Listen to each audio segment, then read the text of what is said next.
All right, everybody, Shabbat Shalom. So last summer, when we were, still in the beginning of our life in the pandemic, now, God willing, it seems like we're coming out of this pandemic.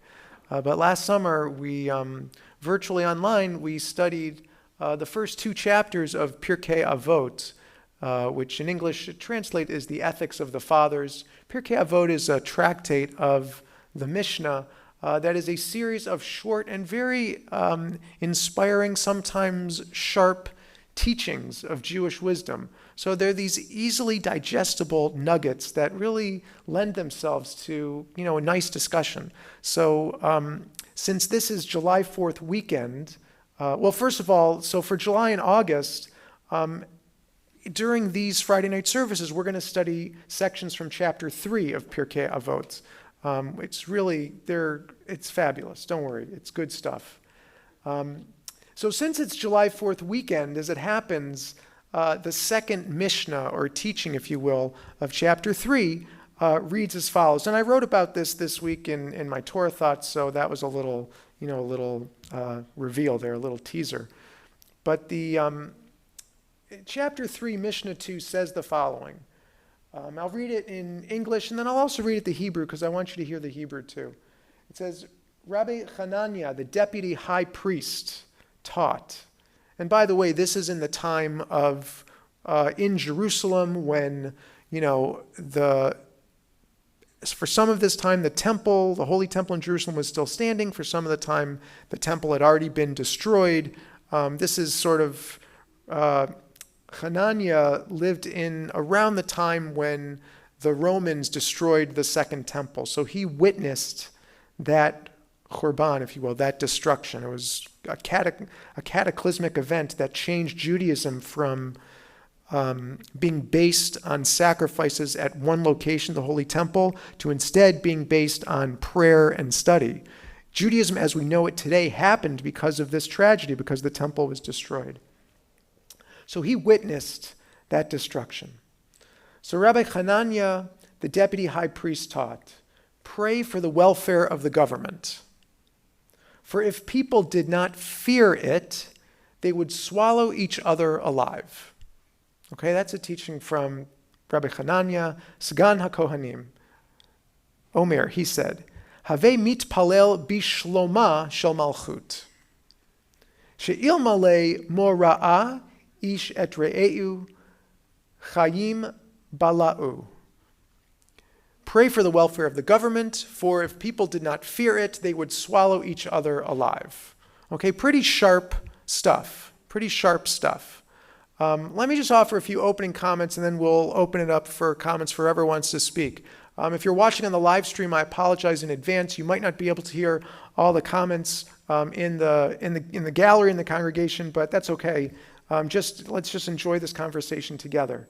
So, what Rabbi Hananiah seems to be saying is in line with the famous 17th century philosopher Thomas Hobbes, who was well known for saying that if there weren't for some entity creating rules for a society, people would act selfishly and potentially violently to get what they want. But because there is order, because there is a government, that holds people back from their most base impulses. That's Thomas Hobbes. And that seems to be what Hananiah is implying. There are a lot of TV shows and pop culture where society completely breaks down, and it seems to be that's the case. Very dark shows like The Walking Dead. I'm a huge fan. Anybody The Walking Dead? Yeah.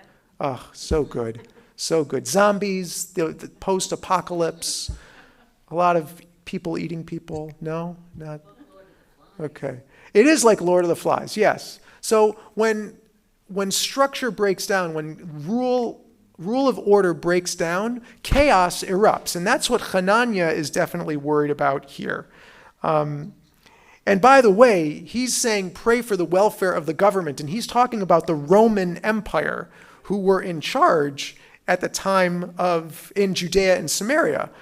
the rabbis of our tradition called the Romans, they called them the evil empire. So there was no love of the Roman rulers. But nevertheless, one of the rabbis here, Hananiah, is saying, pray for the welfare of the government, because he fears that the alternative would be just mayhem and absolute chaos. The government can be brutal. I mean, it reminded me of, Fiddler on the Roof, right? The prayer for the czar, keep him far away from us, right? But it's a prayer for the czar anyway. So I think maybe one of Hananiah's points here is that government is far from perfect, but nevertheless, it is what we have. So it is our job as members of society to engage with the government, to try and, work with it, and to try and improve upon it, to try and participate in, the life of politics in order to make our society better. That seems to me what Hananiah is trying to say. Now,